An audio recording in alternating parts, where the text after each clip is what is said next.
The building has provided many clues to how it was used.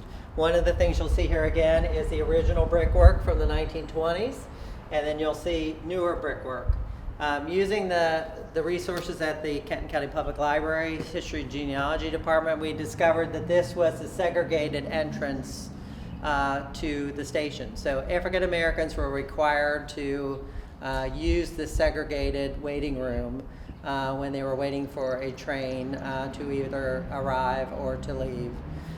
The other thing about this area of the building is this is probably the busiest part of the building. One of the things here is this cart. This is original to the building. You'll see it's quite heavy, quite big, but it was used specifically to transport luggage and other items to the upper concourse. And you can see to my right is one of the freight elevators. So these carts would have been moving up and down this hall throughout the day, and they would have been part of daily use. And the African American population who was using the segregated waiting room had to dodge these carts. They had to move in and out of this area to get to the platform they needed to. They also had to make sure that whatever was happening in these elevators, that they were, staying out of the way of that. This was a noisy part of the station. It was a dirty part of the station. And so this was not as pleasant of an experience for African Americans who were traveling through Covington Station. And again, this was all due to Jim Crow laws that were passed after the Civil War.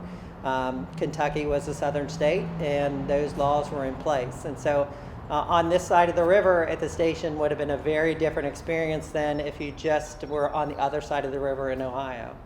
And so it's a sad part of our history that African Americans had to experience this kind of discrimination.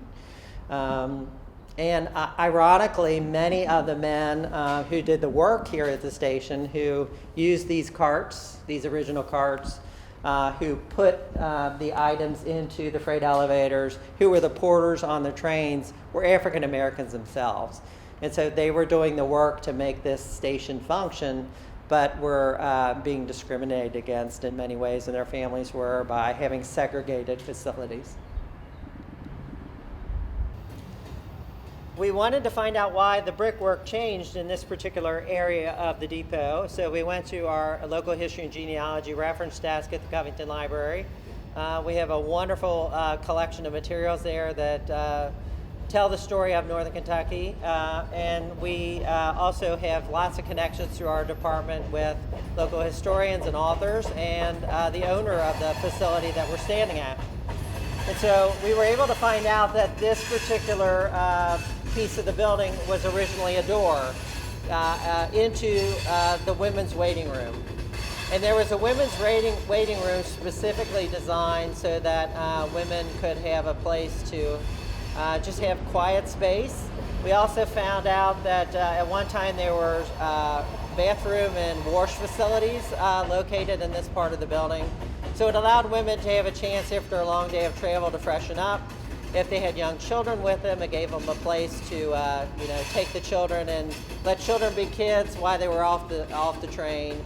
And so this is an interesting part of the building that we discovered using our collections. So you can clearly see here on the brickwork that this was once a door. You can also see that the stairs here are different than the rest of the station. We believe this is true because this was a way for women in long dresses or children to get into the building. So there's an extra step here that doesn't exist in much of the rest of the depot. So there was great care taken into the design of the building to make sure that it was comfortable and that it was well used by the citizens of Covington, and gave everybody who was using the station the experience they needed to travel safely and comfortably. So the original brickwork on much of the station is still intact. As you see behind me, though, there's a couple of areas where the brick has been changed slightly over the years. The door behind me is now a window. Originally, that was the door to the ladies' waiting room. So there was a separate waiting room for ladies who were looking for some privacy. that needed to freshen up. So we found a lot of pipes and other things under this area of the building that indicate that there were wash basins and other areas that would have allowed women to kind of freshen up after a long trip. And so this was a different era, and women were looking for a little bit more privacy, some quiet room.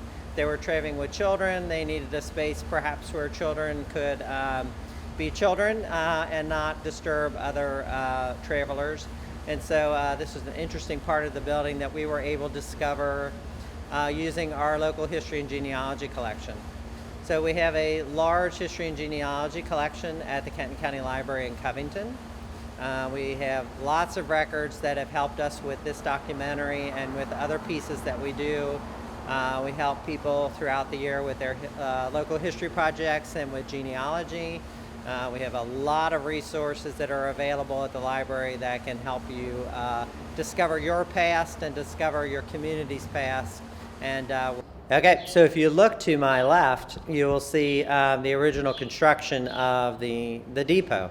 And so originally the rail lines through Covington were on street level, and in the 1920s they started lifting them up.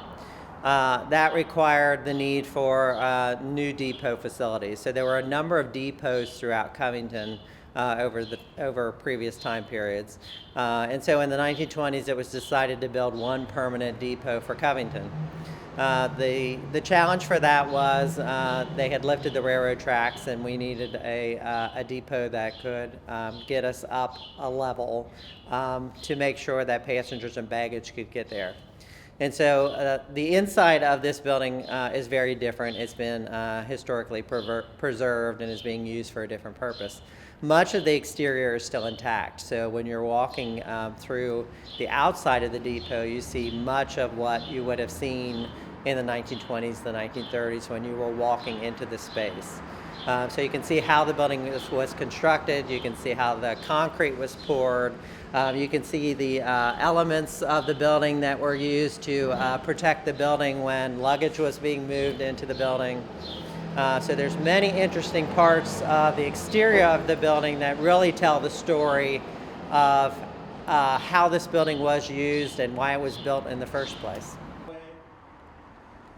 So I'm standing in the west concourse here at the Covington station.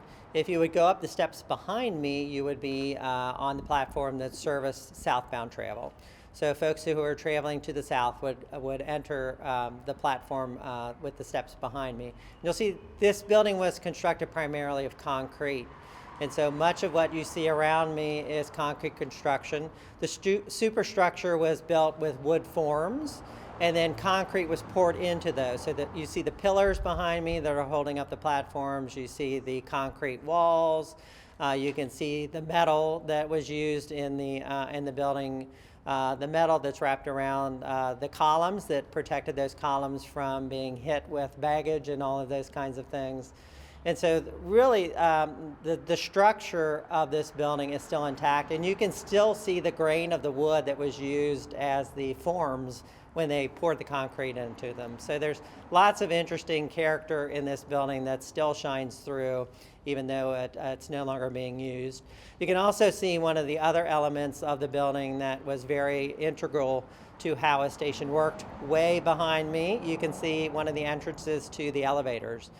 These elevators are located throughout the station, and they were used to move baggage from the lower level up to the platform level, and they would have been put into the rail cars for passengers. Also, any kind of products that were being moved would have been brought in through those elevators as well.